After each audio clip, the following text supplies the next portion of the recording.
Okay, so welcome everybody, and I'm confident that someone else may join us along the way, but we'll just force them to join us in the drill.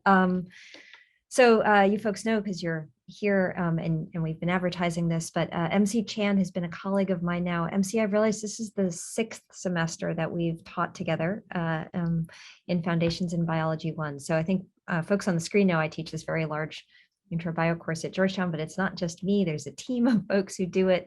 And MC is my co-conspirator in that work.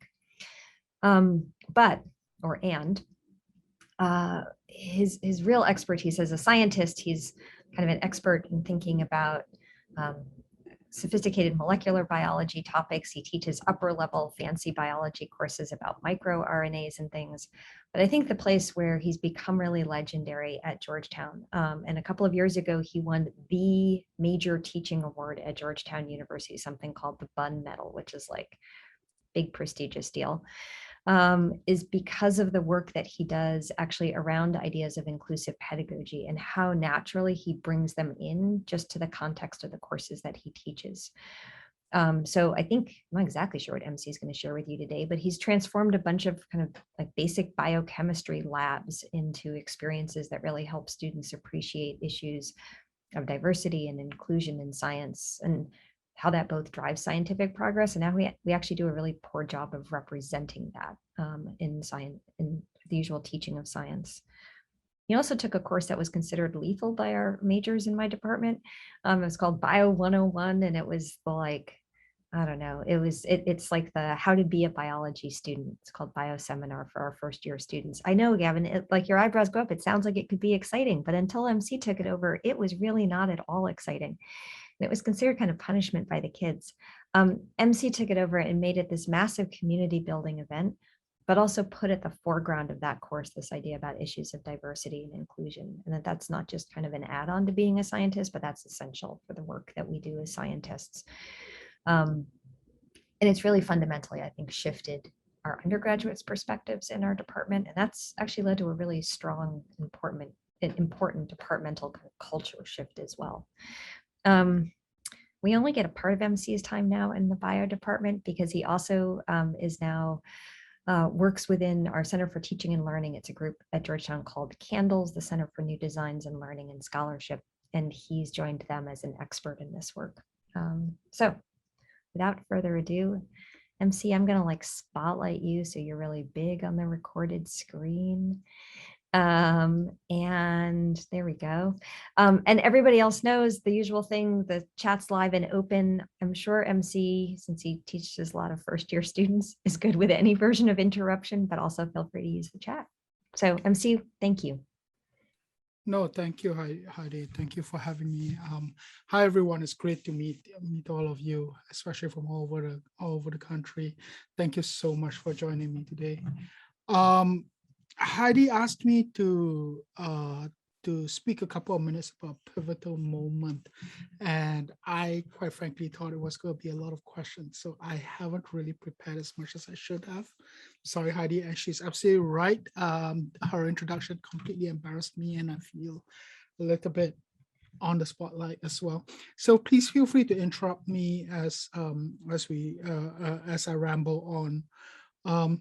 But Heidi told me that essentially I should talk about pivotal moment or how I got involved in this work. And one of the moments that came to mind I want to talk about and just start this conversation on is really back in about 2017. And this was really after my first year of teaching at Georgetown. I just completed my first year. All of you as teachers, I'm sure you all remember after your first year where you finally felt as if you were invincible and you were like, oh, I finally belong. I truly felt that. And but there was also a lot of like, now what? Now how do I improve? How do I become better at this? And one of the things I did at that point was I joined a faculty learning community and a training program run by Candles called the DOL program on incorporating inclusive pedagogy goals and techniques into our courses, into my course, right? It was like interdisciplinary, all of folks from all the other, from various different departments, and we were all focused on this overall goal. And it's worth saying for a moment, when talk about inclusive pedagogy, there's a lot of literature out there, and certainly it comes from a certain tradition. There are more, it comes from a certain tradition, and there is a lot of and a certain approach to teaching and understanding. For me personally, when I think about inclusive pedagogy, I think that the main goal that I try to incorporate into my courses is really about designing courses and interventions where every student in my course has a reasonable, not equal, but an reasonable opportunity to succeed in that course. And whatever that I can do in order for that to happen, that to me is part of this idea of inclusive pedagogy, of the different approaches that can be used towards that goal. So within this particular year-long training program, essentially we discussed a lot of different things. One of the things that we discussed, one of the very important parts that we learned about and we worked on was how to help all our students, succeed. Right. And let's be clear here. I learned a bit from that course, but everything that most of what I've learned came from Heidi herself and working with Heidi in this last 6 years in Foundations 1. A lot of her ideas I've taken and used in my own courses. But really, when you come down to it, we can talk about, helping our students succeed is about gaining mastery of content, and how to help our students gain mastery of that content. And you can talk about tutoring and videos, practice. By the way, one of the approaches, one of the interventions that Heidi has incorporated in the Foundations 1 that we have now expanded to a lot of different programs is this idea of peer-to-peer evening tutoring for our course, right? That's available every day of the week. And I love to talk about that tutoring and that peer-to-peer tutoring, as well as homework and homework space and group workspace, etc., that we incorporated into our course, because it was originally meant, and I think one of the main goals of that particular intervention is to help, students who have less prior knowledge succeed in the course, but and to help them gain mastery. But when you come down to it, one of the things that's most impressed me about this intervention is that essentially it has helped all our students. Every student who comes to this session improves. And I think that's really important to say, because when we talk about, and I'm sure all of you know this, but when we talk about inclusive pedagogy and interventions, it's not a zero-sum game, right? Good strategy, good interventions is going to benefit all students, right? It opens up the pot. It allows all our students to succeed. And, so there is gaining mastery of content, that's gaining key skills. We want to help our students gain key skills, study skills, asking for help. One of the things that we were talking about this earlier, one of the things that we have for college students that we found this year as they come back to campus, come back to online, in-person learning, is that they have had some difficulty. Many of our students have had some difficulty actually finding study groups, actually studying in groups and learn, and that skill seems to be something that we need to work harder on this last year compared to prior years, and it's something that that we have noticed coming out of the pandemic and out of online learning. But then there's equipment and accommodations, of course, and all of that is about helping our students succeed. But a key skill, a key principle in inclusive pedagogy is really to beware of the deficit trap, right? To not only think of the characteristic of a diverse student body as well as problems or weaknesses that needs to be solved, but also to engage in the strength that that our students bring into our classroom and our programs, right? Engaging in the strength, and that was a key principle, and it was emphasized. And here's the difficulty, though. It's easy to think about how we can bring that strength and that diverse viewpoints and the diverse background into courses and into fields like sociology, like English, like women's and gender studies, right? Which are just 3 different fields that many of my cohort and my coworkers at Candle specialize in. The question really became, what does that look like to engage in strength in a science class? How are different viewpoints, how is different backgrounds strengths in a STEM classroom?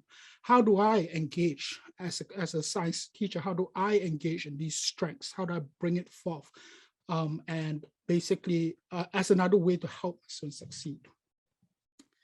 And I thought about that for a lot. The solution really, or part of the pivot really came from another person in the cohort, Nicole, who is a statistician, and she taught this introductory statistics class, right?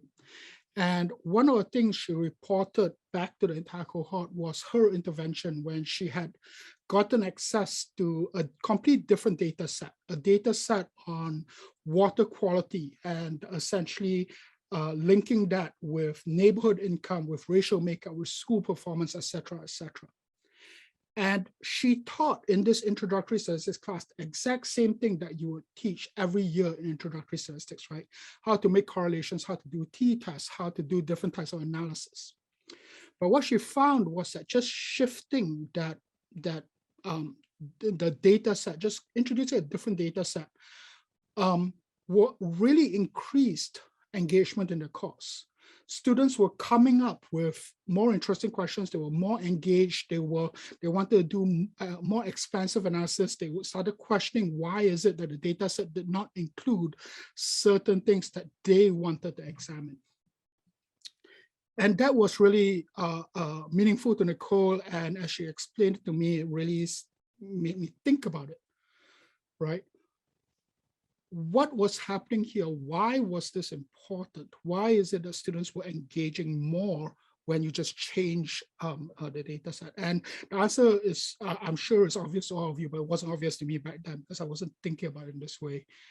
But really, when you come down to it, students, all our students, want to know that the work that they do, that they're doing is meaningful.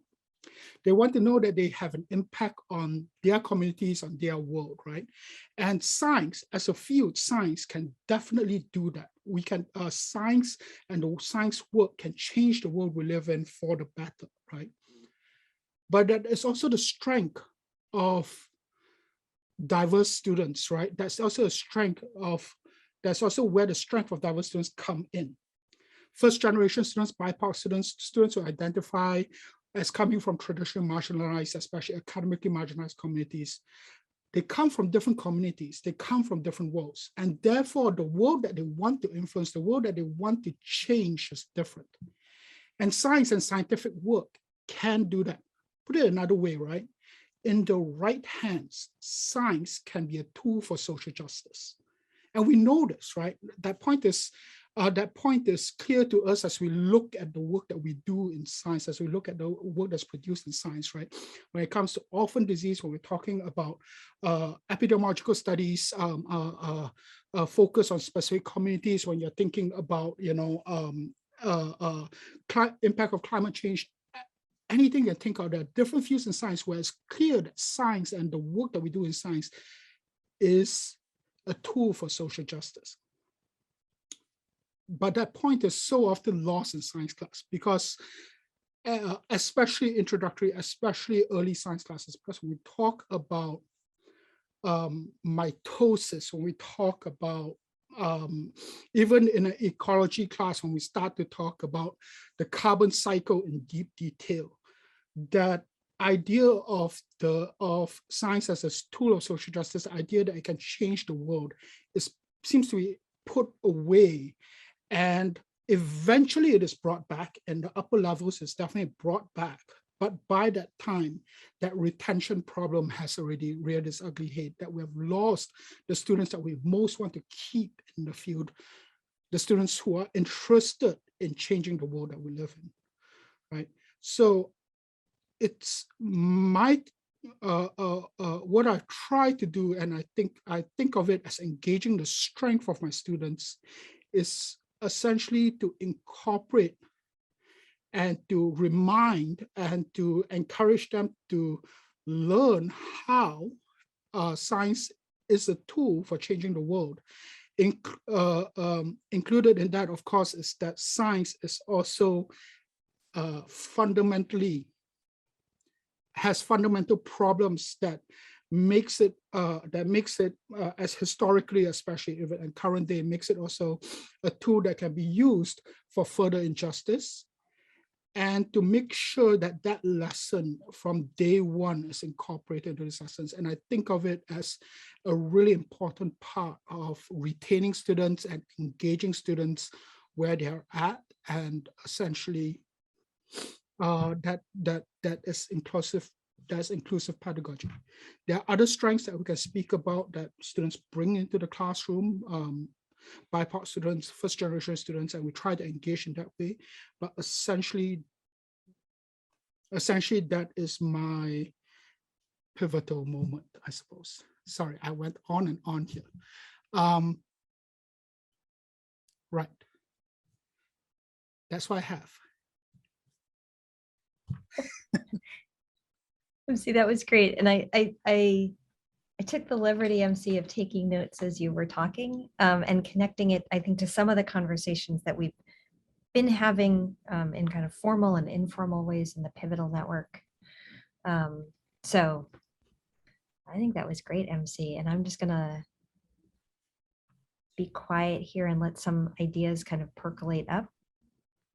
What I have in the folder for you is just in different courses, how I've tried to incorporate some of these ideas, sometimes as a central component that takes a lot of time, but also is the main point of the course, and sometimes to incorporate it into classes where the content is incredibly important, and the content is really the main focus of class, but we can still bring in these ideas and these concepts into the classroom in that way. And that's what I try to do with the content I'm sharing today.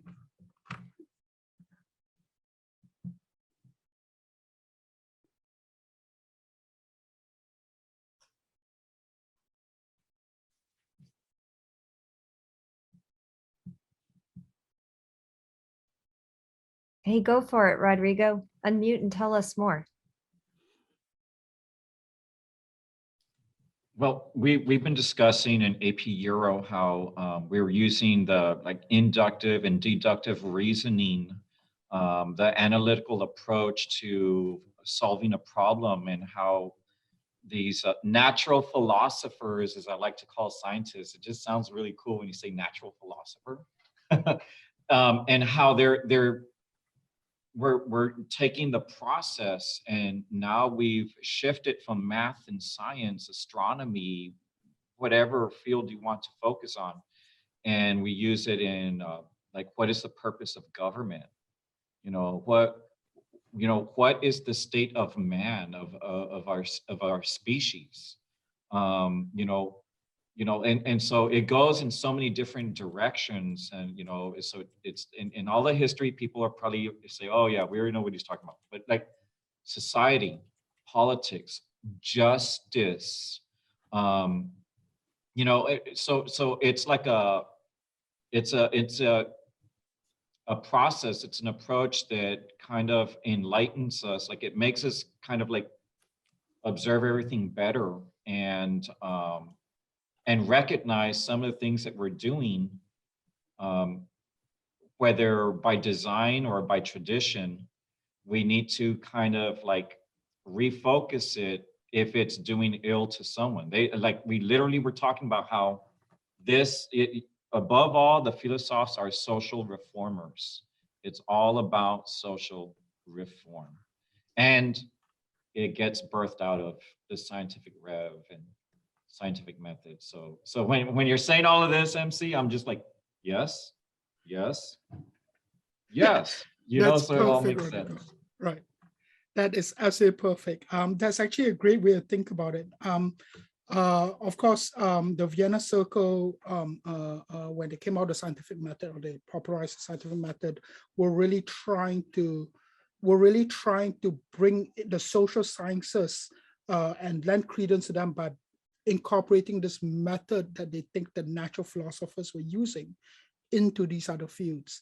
And I always think of it as like, well, science isn't really that way, because I don't think of science as the scientific method as really applying to science as it's actually done. And one of the things I try and teach my students is to go beyond that, and especially in the objective knowledge portion. But I love this other way of thinking, which is that essentially by incorporating the scientific method into social science, what is happening is that you're incorporating this idea of a goal, and that goal is social change. And that's a really interesting way of thinking, and I love it. Yeah, definitely. I think that there was a point when these two fields, or these two multiple disciplines, had very similar goals, and it's worth thinking again about what those goals are and how do we get to that from the different disciplines.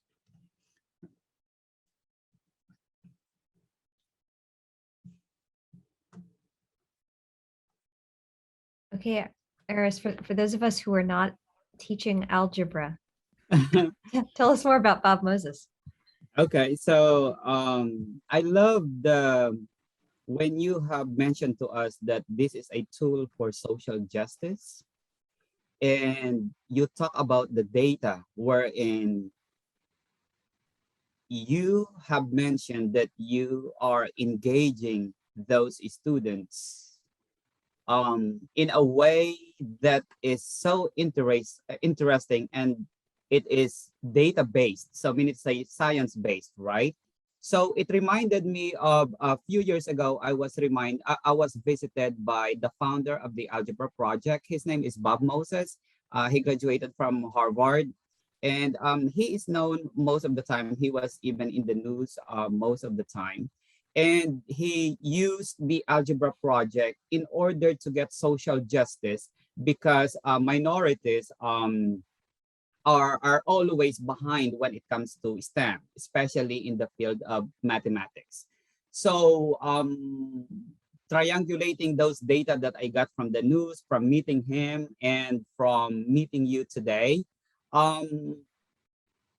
it makes me reflect again and say, whatever we're doing, especially when you have mentioned that mastery of content is very important so that we can get the social justice. I think that is one thing that I am always, one of the many things that I am always telling my students, that when you know the content, and when you know how to deal with people, when you know how to apply and when to apply those knowledge and skills, there is a huge progress that will be coming to your life, especially when you have experienced social injustices and you are considered poor, especially in your community. So I'm very thankful to what you have said. But the question that I have for you is, would you mind specifying what kind of data are you presenting to the students? Why they become so engaged? Who knows, we can get some more pedagogical strategies from you, and then we can also use it for our students, because I will say 99% of our students are minorities. Thank you. All right, thank you. I will have to ask Nicole for that data set, because that's not my data. That wasn't my class and my course. For me, when I've taught statistics, one of the data sets that I've used that I found really useful was the early Framingham study data set, which from the 1950s on, for about 15 years from 1950s onwards. And I found the data set really useful as well for social, for asking interesting questions, just because it included both social aspects or social questions and social categories, but it also then includes health categories as well. And combining those two is definitely useful. And I can definitely share that particular one with you is one that I oftentimes use. But the frame data set is particularly useful. I can share the documentation of that as well.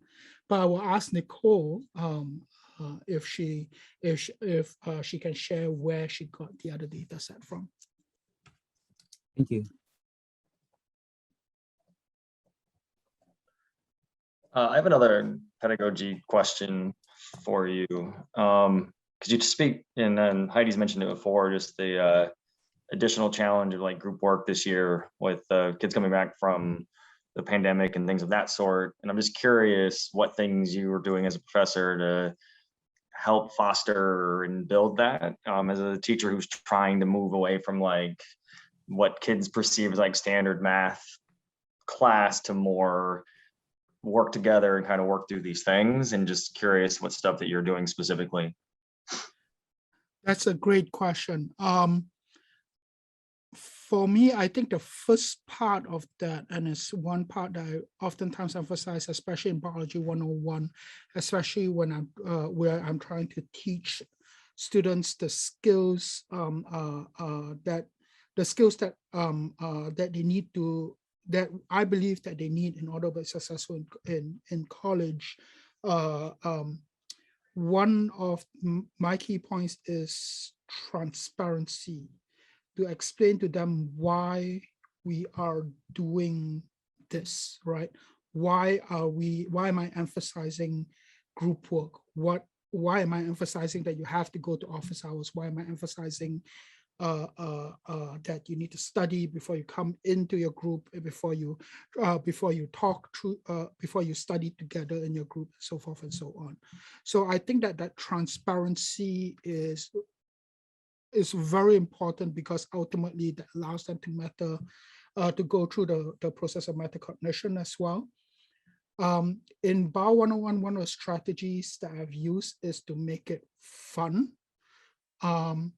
One of the things we used to do, that we still do, is for early in the semester, we'll have what we call a Wi-Fi competition, where they actually have to take pictures with their study group, in their study group, or studying together, and post them for everybody else to share, and there'll be a grand prize for the winner, right?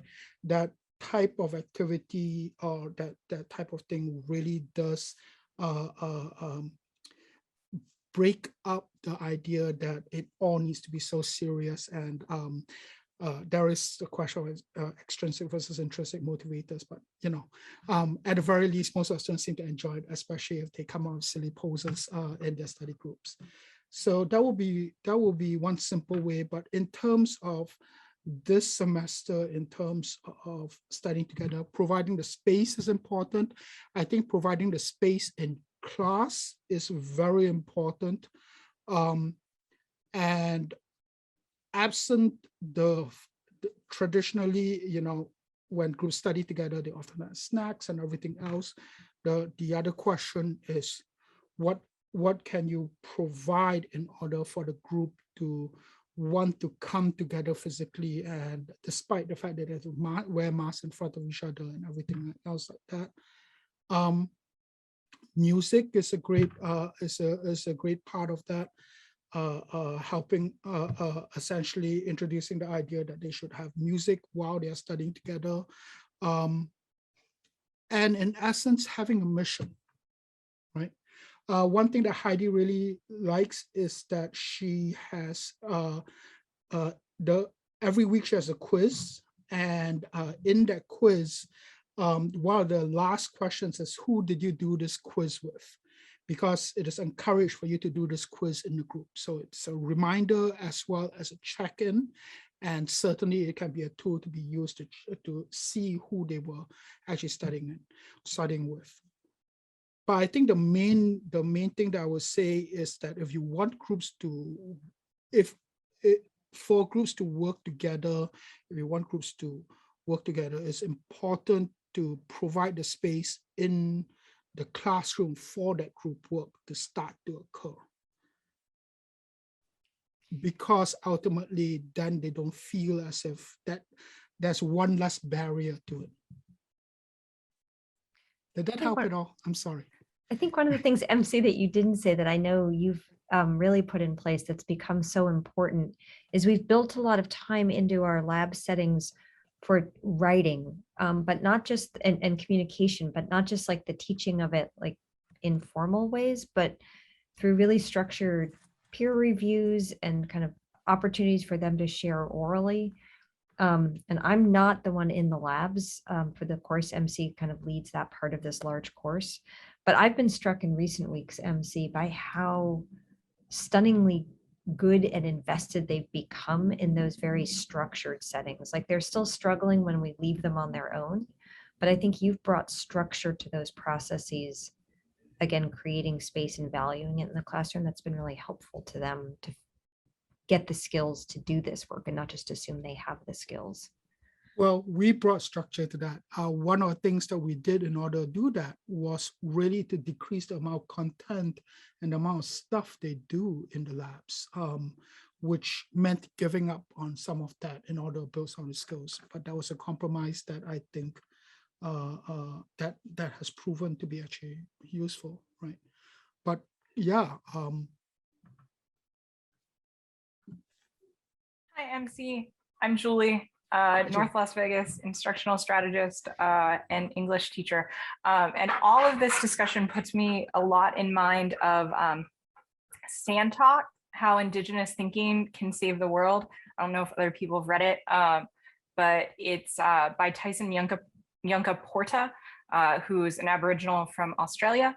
And he talks about a concept called Kinship Mind. I'm putting a link in the chat to the enhancement for his audiobook. So this is a PDF, it's free on HarperCollins. Like I'm not stealing this PDF. Kinship Mind is on page 17, if anybody wants to go look. But he talks about how in Aboriginal culture, like all knowledge is built in relationship, that the relationship is the foundation of how you know things. And that makes it easier, and we know this from neuroscience, to remember things, right? If you can remember that you had this conversation with Heidi, then you can start to put back together the pieces of what was said in that conversation. Whereas if you're just like, I read this in a book, you don't remember it as well. And he has really interesting concepts in there in both the enhancement for the audiobook and the actual book itself. Thank you, Julie. Thank you for sharing. Yeah, definitely. I think that this is a really interesting book. I'll make sure to read it. Right. But yeah, absolutely right. Part of this is about building community and building communities that learn together, because that is how science is practiced as well.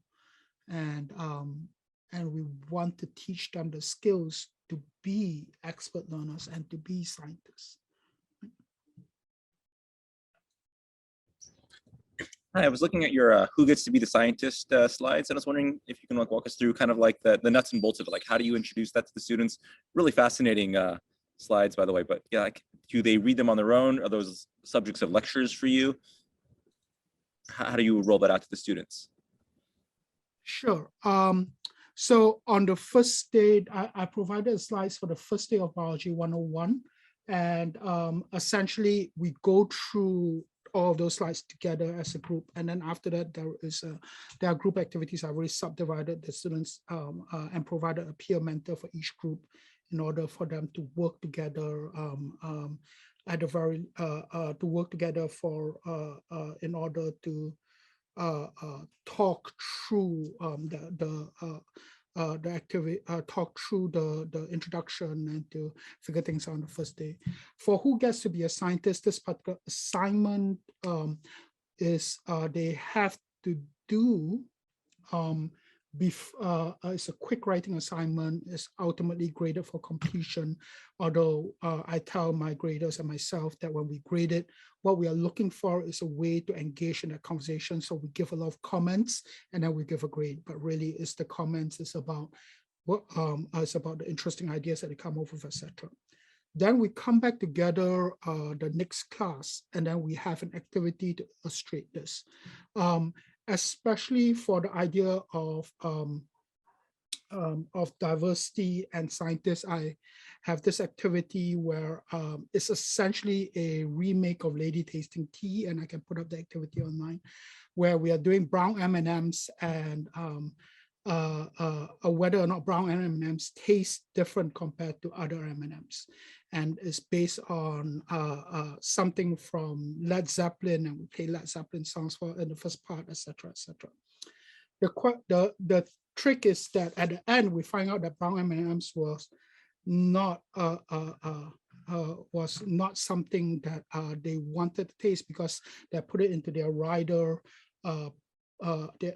It's a complicated story. They put it into their contract that they didn't want any brown M&Ms there because they wanted to see if the concert venue actually read the contract. And that was really important back then, because ultimately they were performing in these very different arenas. And then I asked them, why is it that none of you could have heard about that? After all, many of you have heard of bands, you come from, you have a diverse group, you're all working together, etc., etc. So why is it that none of you have heard of it when it is pre-common knowledge at that time? And inevitably someone is going to say, well, it's because all of us in this class are the same age, which then illustrates one of the important parts of both of diversity in the group and collective intelligence, and why collective intelligence requires a diverse group in order to be more powerful. I'm sorry, I didn't explain that very well. I can put the activity on. I don't think it was the right band. I don't think it was Led Zeppelin. Was it Led Zeppelin? I don't think it was right. I think it's AC/DC, but it was a check to see if they read the whole rider, because if you don't read the whole rider, then you might not set up the pyro properly, and you might burn down the whole venue. And in fact, it was also the speakers were really heavy and it would destroy these stadiums and whatnot. But the point was, but we go through this whole thing, and there is a part of it that's about the nature of science, but really it's also about the importance of diversity in terms of thinking about science and thinking about collective intelligence. Van Halen, absolutely right. So Google tells me. Yes, right. There's a whole video I saw and everything else, but yeah.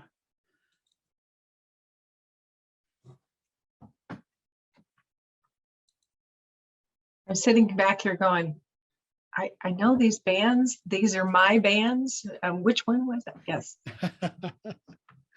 Yeah. There are certain songs of Van Halen you can play in class, certain songs you cannot play in class. Hot for Teacher is not something you should play in class. I make the joke every year and no student laughs. So see, one of the things that that we also do a lot of, and that you've spent a lot of time thinking about, I know, and I'm curious about how this does or doesn't translate for our pivotal educators in high school settings, is using more senior students to build community. One of the things that we actually don't do very much in the courses that MC and I teach is we don't actually make much use of graduate students as teaching assistants in kind of an intentional manner, because we value a lot of this idea of kind of like Vygotsky's ideas of like zones of proximal development and like near peers. But also we have a lot more diversity in our student body than we have in our faculty. And so we also think that that's kind of an interesting model. And I guess, and so I'd be interested in hearing you talk a little bit about that, but also hearing from some of the pivotal educators about ways in which kind of the college tradition of having TAs does and doesn't translate into what sorts of things you folks can do to also just increase the diversity of voices and representation on the teaching side of the equation. Yeah, I've been incredibly fortunate to have a department that's willing to provide me with undergraduate students that I can pay in order to come to class, in order to serve as mentors, and we do various things together. All of these activities are mentor-led. More importantly, we have entire classes where we have the mentors, but we also bring in other undergraduates throughout our 400, 500 something student biology majors group that will come in and basically be available to talk on a specific topic, whether or not that is how do you get started on research, or it could be which major should I choose, or how do I study abroad and what does study abroad actually bring, and what did I do last summer. That was actually a very popular one, which brought out a lot of different ideas. But the point, and we do that with undergraduates, we also do that with graduate students. It's one of the few ways that the first years get to interact with graduate students as well, both here and in the medical school.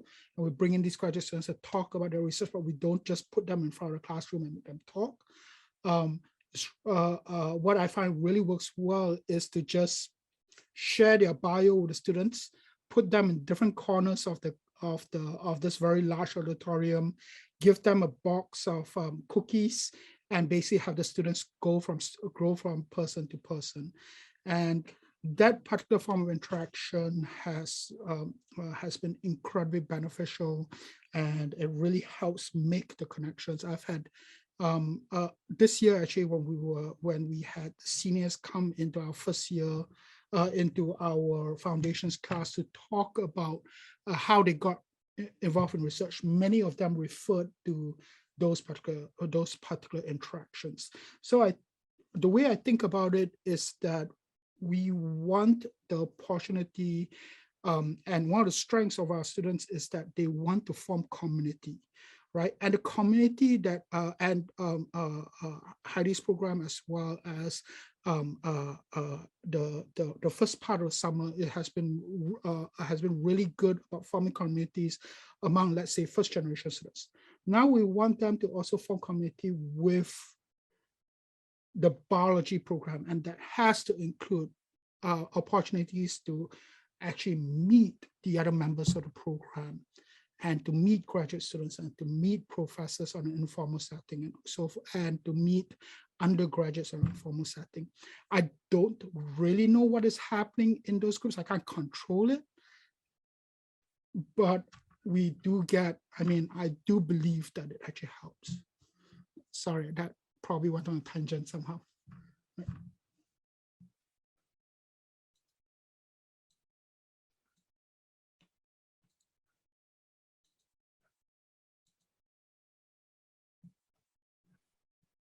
Kate, how did that translate for you? We've just found it to be such a powerful way of kind of finding other voices and elevating them, but also making what seems impossible seem more possible to students, I think, when like the slope ahead of them seems really steep. I'm intrigued by what you wrote. Well, it actually started with a colleague of mine who was partnering our local university education students with her classes. And so the university the students were reading essays every week. They could talk about, what they were seeing and how to coach. That became really untenable because you can't, I couldn't control that. And so, so then we started, I teach juniors and I teach freshmen. So we started to do that process, and it started pretty organically. Like I was trying to control a lot of the things, and I wanted the juniors to talk to the freshmen about not only their writing, but also their experience of how it was difficult when they were freshmen. They didn't know how to label a paper. They didn't know how to, do anything with MLA format. Everything was hard. Everything was new. And that you get through that and you have that process. And when I got out of the way and stopped saying, okay, we're going to use this kind of a form to communicate, the kids just took over, and it became really powerful and organic. And then we'd come back with the juniors and talk about, what did you teach? It became a way for me to then say, okay, what are you seeing in their writing? Well, then the juniors didn't actually know. they knew it was wrong, but they didn't know how to fix it. So I could directly teach them, which then let them teach the youngers. And so it's just become this real powerful thing. And the juniors actually look forward to it. They're like, do you remember when we, and then I make them go back and pull their freshman papers so they can see just how much they have grown, because they don't realize as they're walking through this process, how much they themselves have grown, how they, because it's always just outside of their range, right? And one of my students who's graduated and now got a new job came back this year, and she talked about or just came back today, and we were talking during my planning period about that idea of we always want to be in just outside our comfort zone with what we're learning. We don't want to get into the red zone where we're panicking, because if we get to the red zone, we need to ask for more help, but it's okay to be uncomfortable. I can say that as many times as I want to, but I'm like mom, they don't listen to me. But when those older kids say it and they can see them, that it makes all the difference in the world. So it's a pretty cool process. So.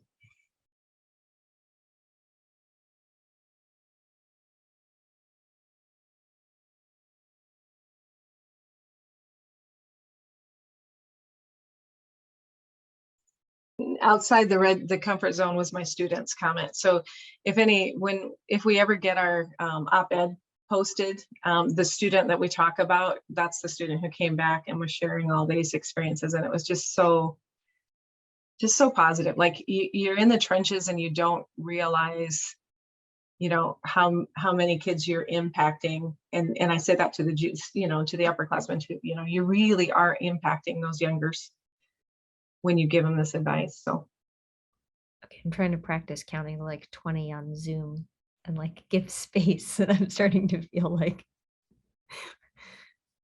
out of my Zoom habit of such patience. Yeah, I like that example though, Kate.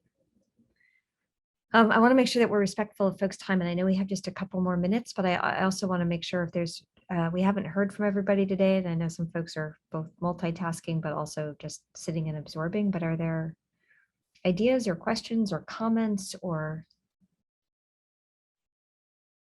something that you'd hoped to hear, something that I had one to share. I wouldn't call it anything profound, but I've got accelerated sophomores taking college level trig and pre-calc, and for a number of them, it's the first time that they've been in a situation, if they get anything less than a 99, they're in a panic, right? Everything's always been easy. And, they're very reluctant to come in for help because I don't need help. I've never needed help. This shouldn't be hard.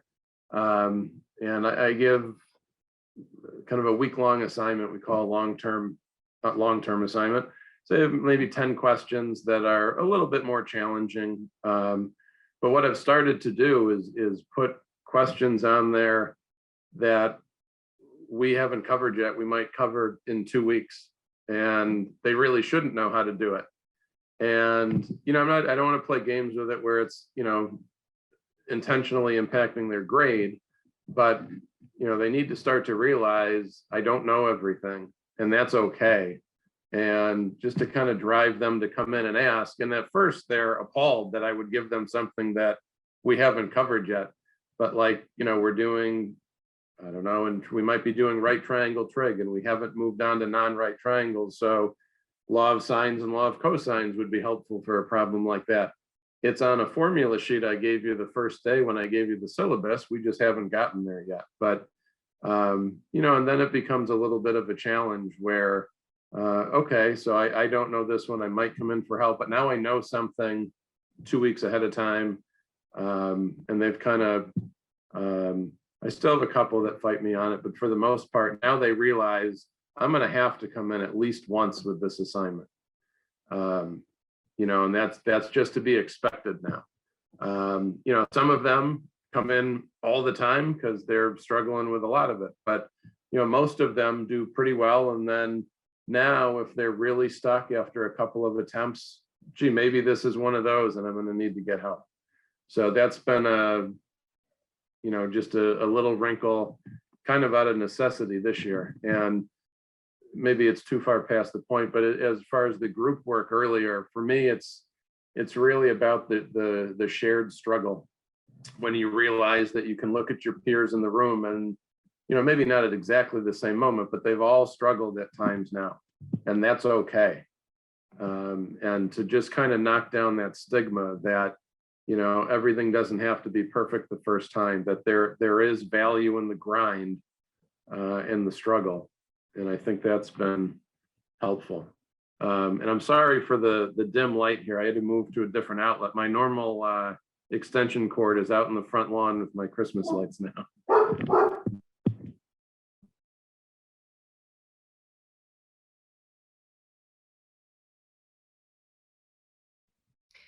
Liz, your comment in the chat is a really important one too. This idea about kind of the challenge of going to seek help, but like being really grateful when it's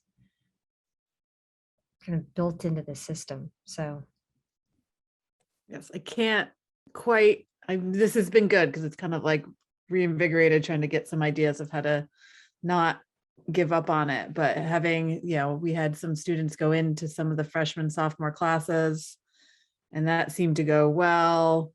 But then the part where like, well, those same tutors are available to you, during their study halls. And I even made like a QR code where you could set up, you could say you wanted an appointment and request it, and without having to like really go up to the person. But if they fill out the form, then I can sort of see that they requested it and I can help initiate that, meeting. And that still hasn't, helped. I'm hoping some more teachers will just kind of require it and make it part of what they're doing in their draft process, which has also been an interesting challenge, getting more teachers on board with the idea of using that service. So I think, it's underway, but it's been in some ways more a surprising challenge that I thought would happen a little bit like be progressing a little bit more than it is. But so this is good. It has made me not want to give up on it. So.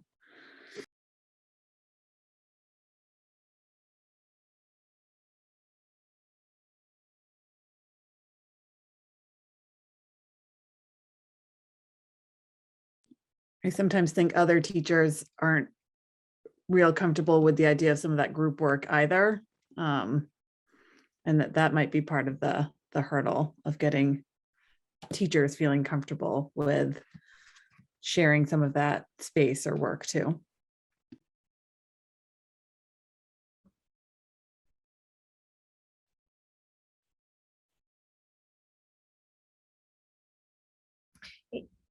Some of this reminds me, for folks who've been with us in the Pivotal Network now from the first cohort, we had some really, really early conversations about the challenge of getting students to embrace the growth mindset when they're being judged so frequently and tested so frequently. And there's a sense that all growth is like forward progress kind of all along the way. And it feels to me like some of this conversation is kind of hearkening back to that, the idea that growth isn't unidirectional and it's often cyclical, and you come back and you're like still struggling with something. And normalizing that feels in a sense counter to how we've set up the K-12 education system and the college education system. And it seems to me that a bunch of these ideas are kind of resonating about normalizing this, but also coming back to kind of the larger theme of the day, this idea about diversity, that there's not one way to approach things and there's not a single way of doing it. And that actually one of the things you get when you seek help is you get all these different perspectives.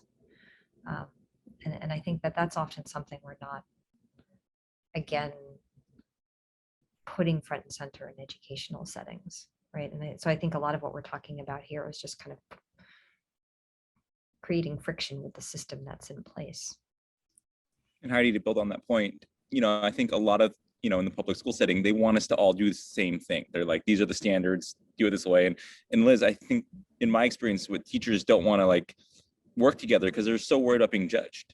They're so worried about another teacher saying, oh, that's how you do it. That's not as good as the way I do it. And it kind of fits with why the kids, don't ask for help. Like no one wants to be the person that says, I don't know, or I don't really know how to do that, or I'm not as good at that. So a lot of people will just hide.